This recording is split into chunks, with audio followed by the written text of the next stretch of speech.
Hello दोस्तों, मैं हूं आपका विवेक सर और हमारे चैनल का नाम है विवाश्वत और विश क्लासेस। आज हम आपके लिए लेकर आए हैं नीट के PYQ class 11th chapter number 2 units and measurement, जिसमें हम टॉपिक कंसीडर करेंगे डायमेंशंस ऑफ फिजिकल क्वांटिटी से रिलेटेड। ठीक है, चलिए स्टार्ट करते हैं। क्वेश्चन हमारा जो फर्स्ट क्वेश्चन है वो आया हुआ है नीट 2007 में। क्वेश्चन क्या बोल रहा देखते हैं। Dimensions of resistance in an electrical circuit in terms of dimensions of mass, length, time and current would be. ठीक है, तो रेजिस्टेंस का फॉर्मूला बच्चों होता है V is equal to R I. ठीक है, अकॉर्डिंग टू ओम्स लॉ। तो R इज इक्वल टू हो जाता है V डिवाइडेड बाय आई। ठीक है, अब इसके डायमेंशंस फॉर्मूला आपको याद होने चाहिए। तो पोटेंशियल का डायमेंशन फॉर्मूला होता है ml स्क्वायर T-3 A-1, और करेंट का डायमेंशन फॉर्मूला क्वेश्चन में आई दे के रखा है। अभी हम ए कर देते हैं, लास्ट में ए की जगह आई लिख देंगे। ठीक है, तो इसको सॉल्व करेंगे तो ये हो जाएगा ml स्क्वायर T-3 A-2, और क्वेश्चन में जो एम्पियर का डायमेंशन है उसकी जगह आई ही दे के रखा है, तो ए की जगह हम क्या लिख देते हैं, आई ही लिख देते हैं। तो ये हो जाएगा ml स्क्वायर T-3 I-2। ठीक है, समझ में आया। किसका डायमेंशन फॉर्मूला आ गया, रेजिस्टेंस का। तो क्वेश्चन नंबर फर्स्ट का करेक्ट ऑप्शन होगा option number C is the right answer of the question number first. ठीक है, समझ में आया। चलिए नेक्स्ट क्वेश्चन देखते हैं।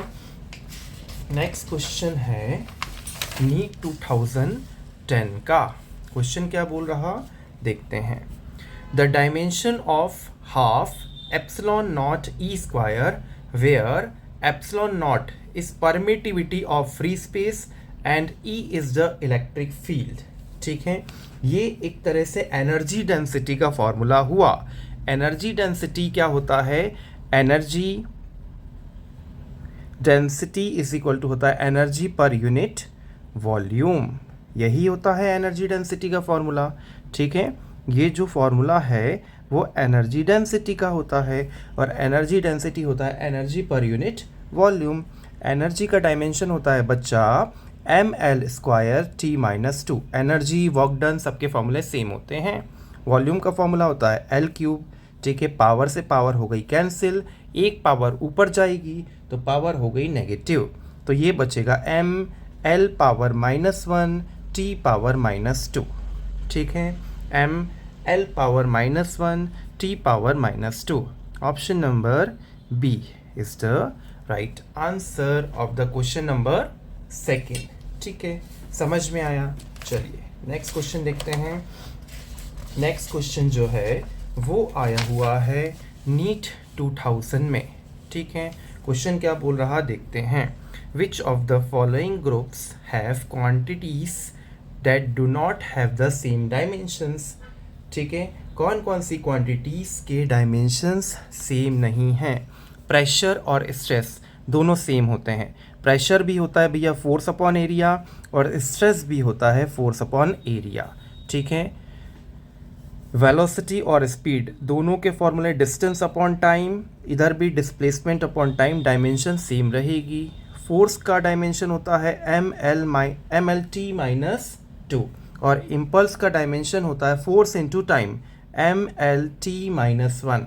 यहाँ गड़बड़ी हो गई। ठीक है, ऑप्शन नंबर सी हमारा क्या होगा, करेक्ट होगा, क्योंकि यहाँ पर क्या हो रहा है, गड़बड़ी हो रही है। ठीक है, ये दोनों अलग अलग हुए। वर्क और energy ml square T-2, ml square T-2, dimension same. तो डायमेंशन किसके अलग हुए, डायमेंशन हुए ऑप्शन नंबर सी, फोर्स और इम्पल्स के अलग अलग डायमेंशंस होते हैं। तो option number C is the right answer of the question number third. ठीक है, समझ में आया। चलिए नेक्स्ट क्वेश्चन देखते हैं। नेक्स्ट क्वेश्चन जो है वो आया हुआ है नीट 2008 में। क्वेश्चन क्या बोल रहा देखते हैं। Which two of the following 5 physical parameters have the same dimension.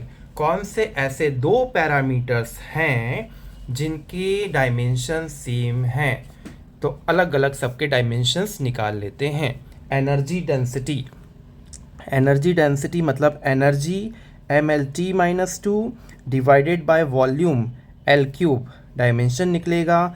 Power से पावर कैंसिल, एक पावर ऊपर चली गई तो पावर हो गई नेगेटिव, mL-1 T-2। ठीक है। रिफ्रैक्टिव इंडेक्स, इसका कोई भी डायमेंशन नहीं होता। डाइलेक्ट्रिक कांस्टेंट, इसका कोई भी डायमेंशन नहीं होता। यंग्स मॉड्यूलस, यंग्स मॉड्यूलस होता है फोर्स अपॉन एरिया स्ट्रेस का dimension, mLT-2 divided by area L2, ये हो जाएगा mL-1 T-2। इसने पूछा कौन कौन से सेम होंगे। ठीक है, ए का और डी का सेम आ रहा, ये भी चेक कर लेते हैं। Magnetic field F is equal to होता है B into I into L. इस फॉर्मूले से मैग्नेटिक फील्ड बनेगा F divided by I L. ठीक है, ये हो जाएगा mLT-2, ये हो जाएगा A, L की जगह L कट गया, mT-2 A-1। ठीक है भैया, तो फाइनल हमारा आंसर आएगा option number A, option number D is the right answer. तो ए और D, option number C is the right answer of the question number 4। ठीक है, समझ में आया। नेक्स्ट क्वेश्चन देखते हैं। नेक्स्ट क्वेश्चन जो है वो आया हुआ है नीट 2014 में। क्वेश्चन क्या बोल रहा देखते हैं। If force, velocity and time are taken as fundamental units, then the dimension formula of mass, force का formula होता है ma, mass into acceleration।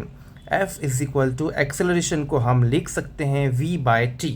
ठीक है, m is equal to हो जाएगा f t divided by v।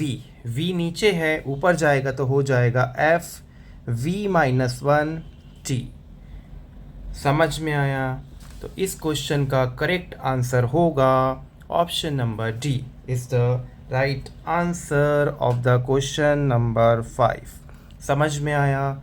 Video अच्छा लगा हो तो लाइक शेयर सब्सक्राइब करिएगा। कोई डाउट हो, क्वारी हो तो कमेंट बॉक्स में कमेंट कर दीजिएगा। ठीक है, आज के लिए इतना ही, मिलते हैं नेक्स्ट वीडियो में। Thank you.